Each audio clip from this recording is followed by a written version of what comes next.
pessoal. Ser o último tem vantagens e desvantagens, né? A desvantagem é essa, lá. Reduz em 30% o público, mas em compensação quem fica é porque está realmente interessado ou está dormindo tão profundamente que também não fica incomodado em ter que ficar um pouco mais de tempo no auditório, né?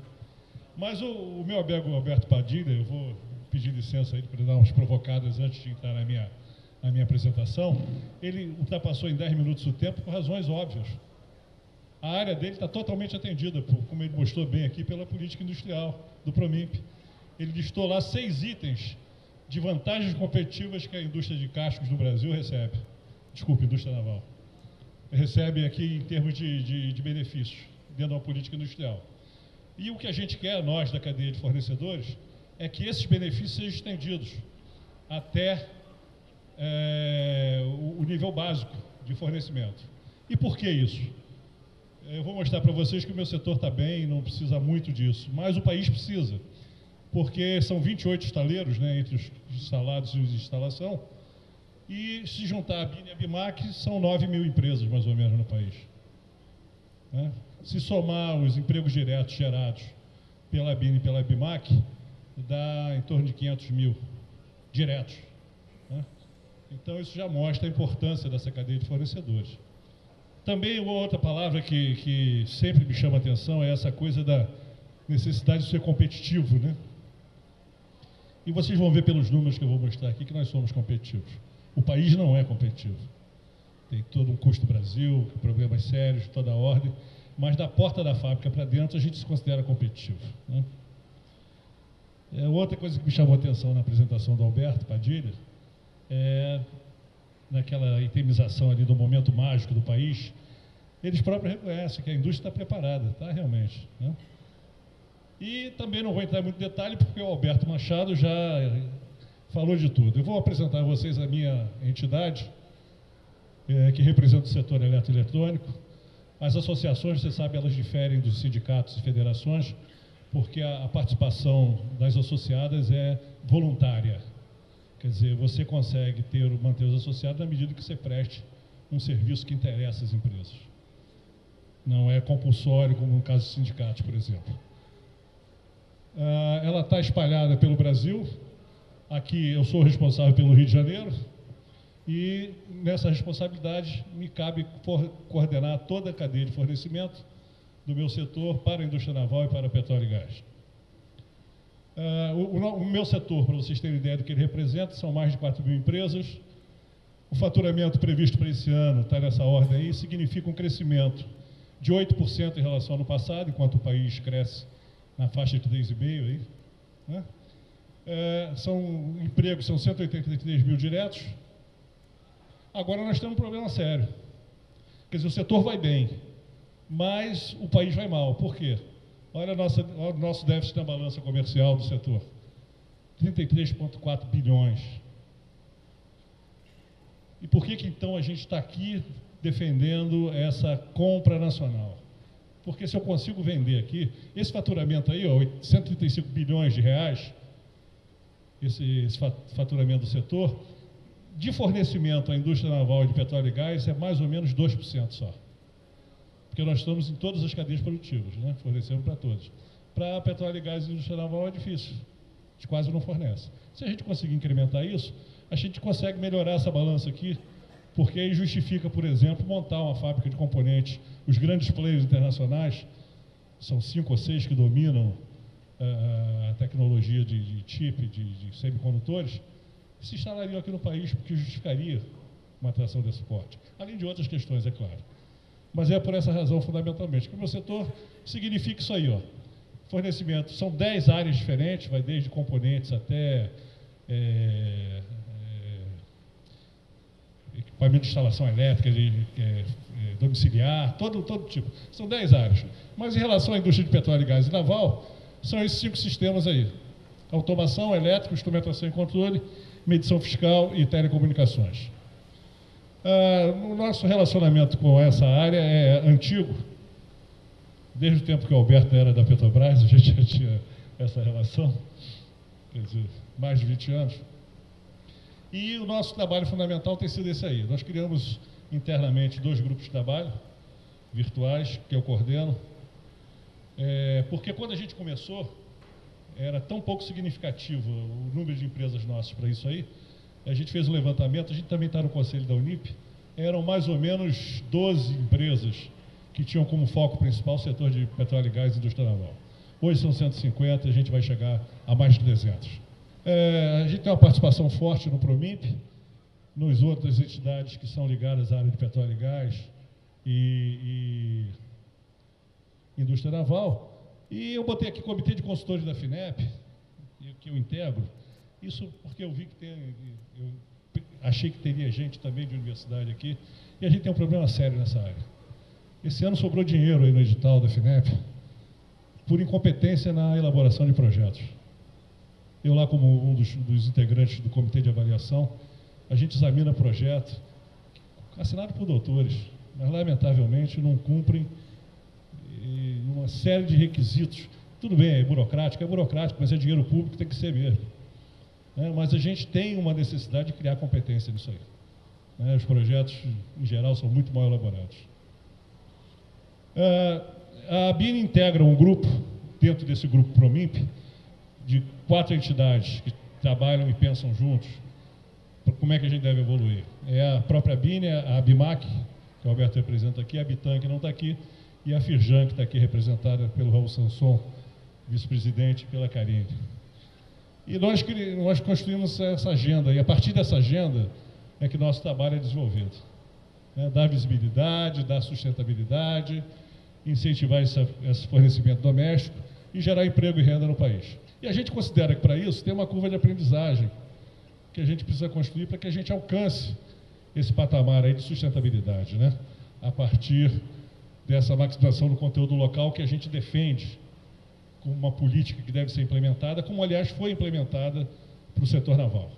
Com isso, a gente conseguiria, efetivamente, construir essa competitividade, ultrapassando essas limitações desse custo Brasil tão pesado e podendo gerar preço, prazo e qualidade. Nós já temos em alguns segmentos, até em segmentos que são ditos não competitivos, quando você vê, por exemplo, as exportações. Na exportação, onde essa carga toda não pesa, a gente consegue concorrer com os países centrais até. No cenário interno, a gente pode considerar que há algumas condições favoráveis. O alto nível de investimento já foi colocado aqui pelos 2 Albertos. Os financiamentos, eu tenho uma restrição a essa coisa do progredir, apesar de estar ali como uma indicação, porque é um fato novo. Mas o progredir, ele, em princípio, ele deve funcionar bem até o 2º elo da cadeia. Para nós, estamos nos elos mais abaixo, também não deve funcionar. O Fundo de Marinha Mercante deveria ter critério. O Fundo de Marinha Mercante é um fundo nacional, dinheiro brasileiro.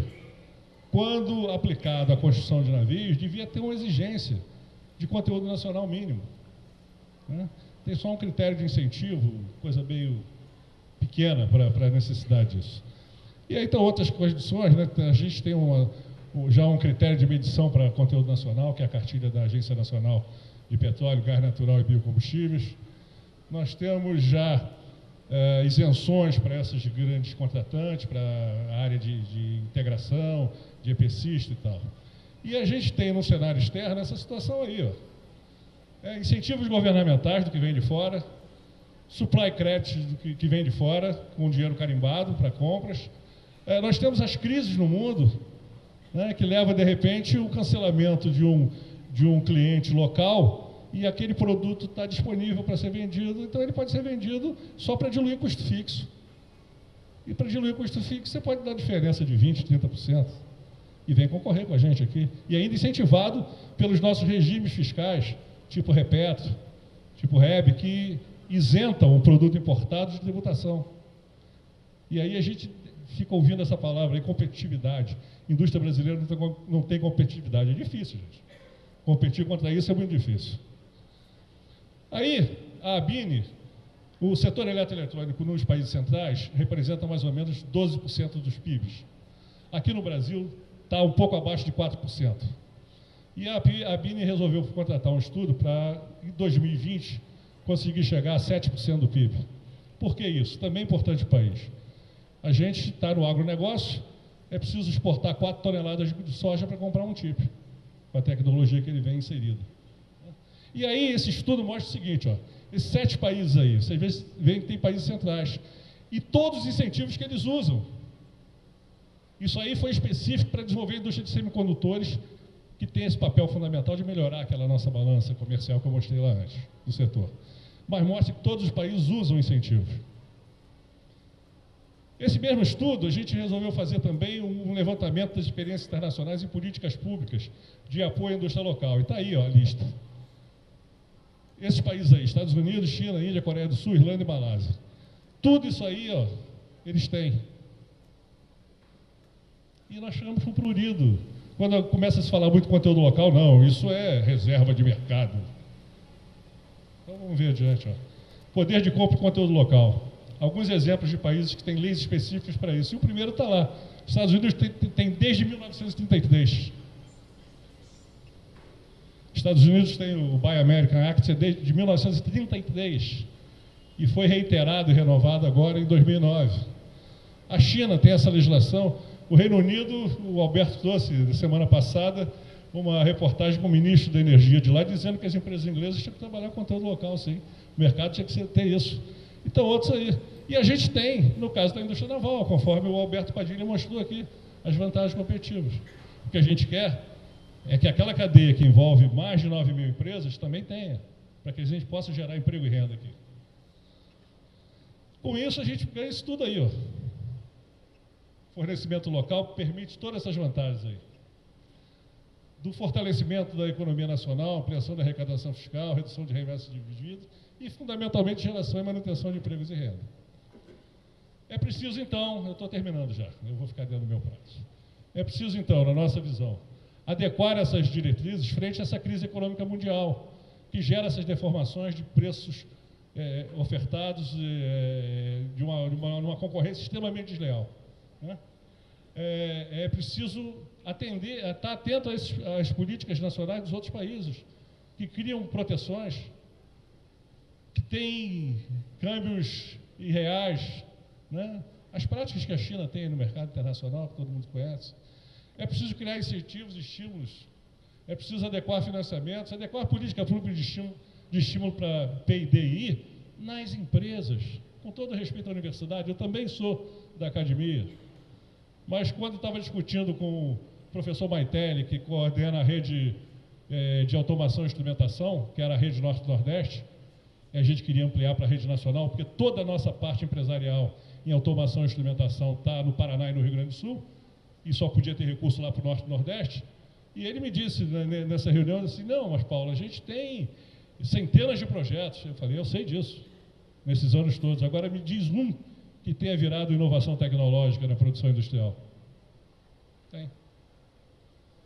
Tem muita pesquisa para gerar paper, mas para gerar aplicação, aquela equação que o Alberto mostrou, ciência, tecnologia, engenharia e indústria, né?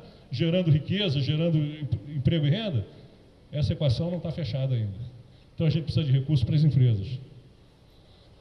E aí, a nossa proposta é isso aí, ó.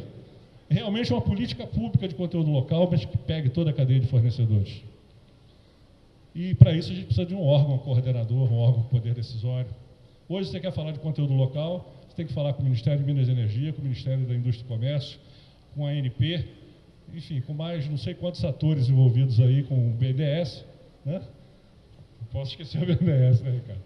Enfim, e não temos um órgão centralizador pensando, decidindo e sendo um fórum de discussões permanentes para que a gente avance, para que a gente evolua. E aí, se a gente fizer isso, a gente vai poder maximizar a participação local, gerar emprego e renda, como é a intenção de todos nós, gerar sustentabilidade, eu acho que competitividade o meu setor já tem, capacitação tecnológica, estimular a que o conteúdo local seja desenvolvido também no fornecedor, não só no comprador, né, e um uso crescente e incentivado do produto nacional. E isso precisa que todos os agentes envolvidos participem. E é só isso. Com isso eu termino, agradeço a atenção e a paciência de esperar.